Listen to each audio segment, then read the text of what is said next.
Hello, everyone, and welcome to a new series of podcasts with myself, Liam Carroll, a qualified financial consultant with SYS Wealth and Financial Planners. And the idea of these podcasts is to provide nuggets of information to people with professions in their industry, thus giving health to your wealth.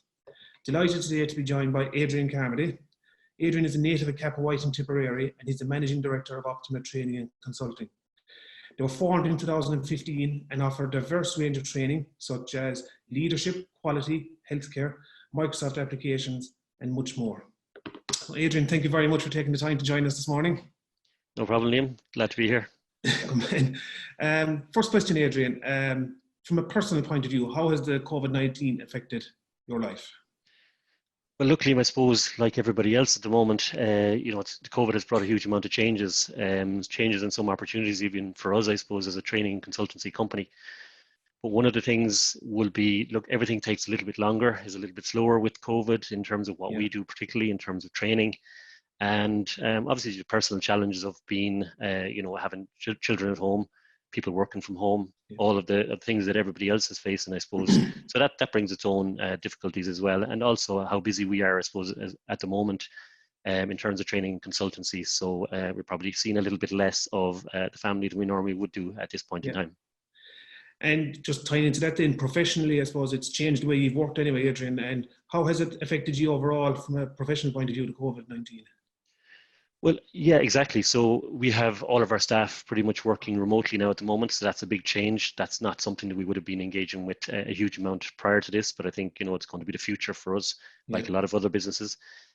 So with that, it's its own challenges of managing staff remotely, of, all the provisions that you need to have in place.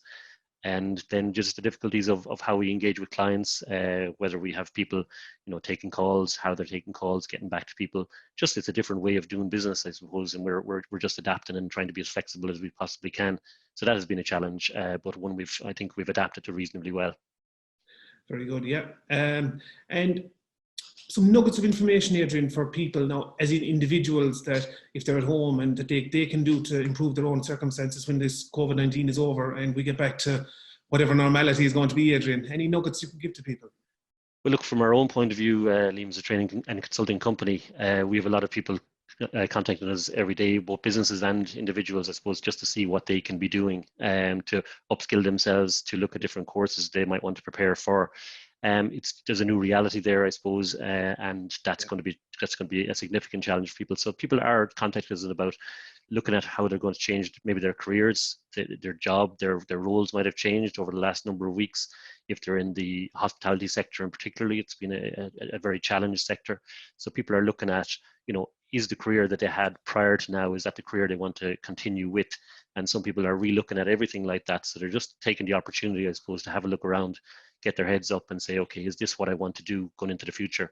And, they've reached out to us for advice, for guidance. We've had people contact us about, CV creation, interview skills, different things that they want to re-look at their, at their careers going forward. So that's something maybe I think everybody might take the opportunity now and say, can they upskill themselves? Can they improve themselves? Whether for their business that they have currently at the moment or for another opportunity that might be out there. Very good. And cutting slightly, jumping the gun a small bit, but even offer the courses online through Zoom and some other Microsoft Teams and other things like that, so people that are at home can avail of all these through your services anyway, isn't that correct? Yeah, so that is a challenge again. I mean, we've had primarily we've always been involved in face-to-face instructor-led training, but with this with COVID, now we've been talking about adding these kind of services for quite a while, but there's nothing like a crisis to make you jump, and we had to be very adaptable, flexible. We've put in place, so we do a huge amount of remote live webinars now via the GoToWebinar platform. That's proven to be very beneficial, very successful. We're very fortunate to have a good client base who have supported us through this and continue to work with us on this.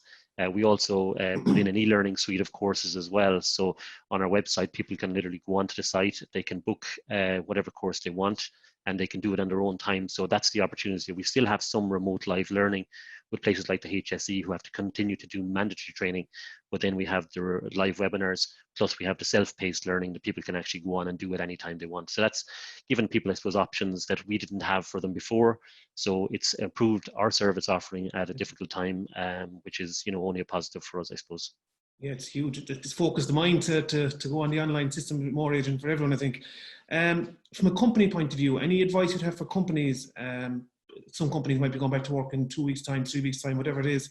Any advice for them that they could be looking at now to get Yeah, sorted? absolutely. I suppose there's nearly too much advice. That's some of the problem. There's a What huge have I amount of started? there's a huge amount of direction coming out for companies at the moment. Whether it's from the HSE, whether it's from the government.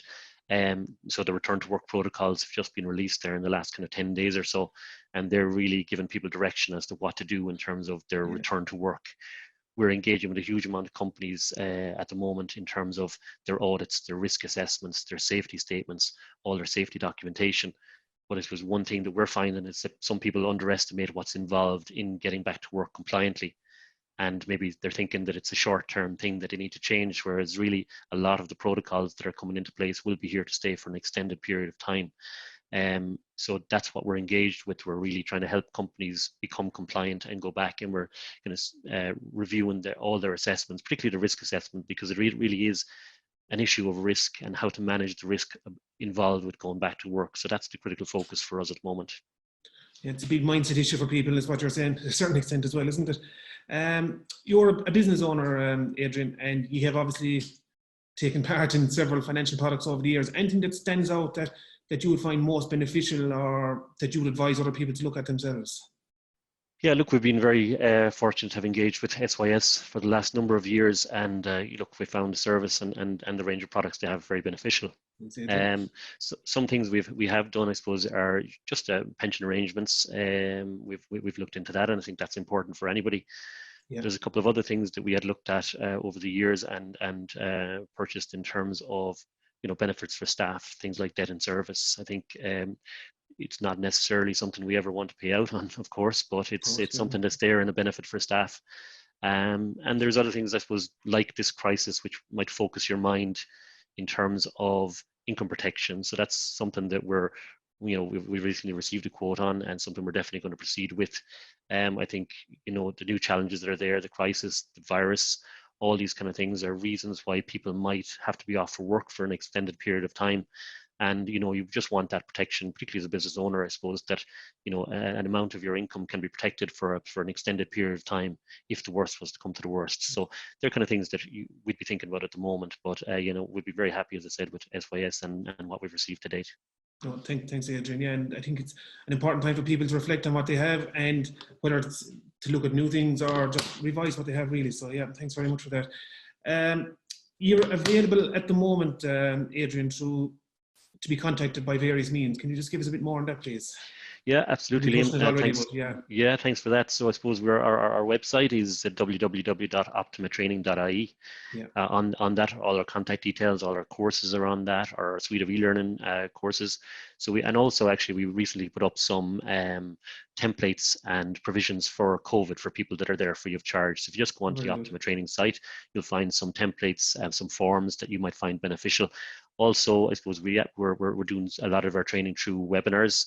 We're available on the phone, so phone has still been answered as normal, 061 514 744, and you can catch us on email at info@optimatraining.ie. Just maybe a last mention, we've also got some good Facebook promotions on facebook.com/optimatraining.ie also, and LinkedIn. So you can catch us on a variety of means. And I suppose from my own point of view, a small plug if you wanted, Adrian. Thank you to Andrew Gallivan, who's helping out with putting these together as well. So Adrian's details will be at the front of it, and we'll have information on the Facebook competitions at the front and at the end of the podcast as well. Adrian, the best bit of advice that you ever got, or the best quote you've heard, I suppose, or best advice, either or really? Okay, well, I suppose, look, maybe I'll revert to my not given, Adrian, managing director of the last company I was with. Very good guy and a very good company in ProCAD down in Raheen. Okay. I think Ed Mernan's favorite quote was, the definition of insanity was to continue to do the same thing over and over again and expect a different result. And it's something that would stick with you. So, and I think it's vitally important now at the moment that people understand that things aren't going to happen automatically for you, particularly at a time of crisis. People have to be able to adapt. People have to be flexible. So if we continue to do the same thing, we're going to get what we've always had. So we're trying to do that ourselves. We're trying to be flexible. We're trying to be adaptable. We're trying to provide new services and products to people. And, thankfully, it's worked very well for us so far. I think we'd all be guilty of having a bit of insanity if we were to go by that by the letter of the law. But no, very good advice. Final question, Adrian. Before the COVID, did you think Tipperary were going to win the All-Ireland in 2020, or they definitely won't win it now, I think, will they? Well, it's going to be a challenge to win it now, especially if there's no hurling being played. But if it does go ahead, I have every confidence they were going to repeat the trick from last year, Liam. And best of luck with Limerick, obviously, as well, of course. Their All-Ireland in the last 30 years has been very nice to have for them. To finish off on that lovely high note, Adrian, thanks very much for taking the time. And as I said, we'll have Adrian's details at the start and the finish of the podcast. So, Adrian, thank you very much for taking the time. Thanks very much, Liam. Cheers. Thank you for listening and watching, and stay safe.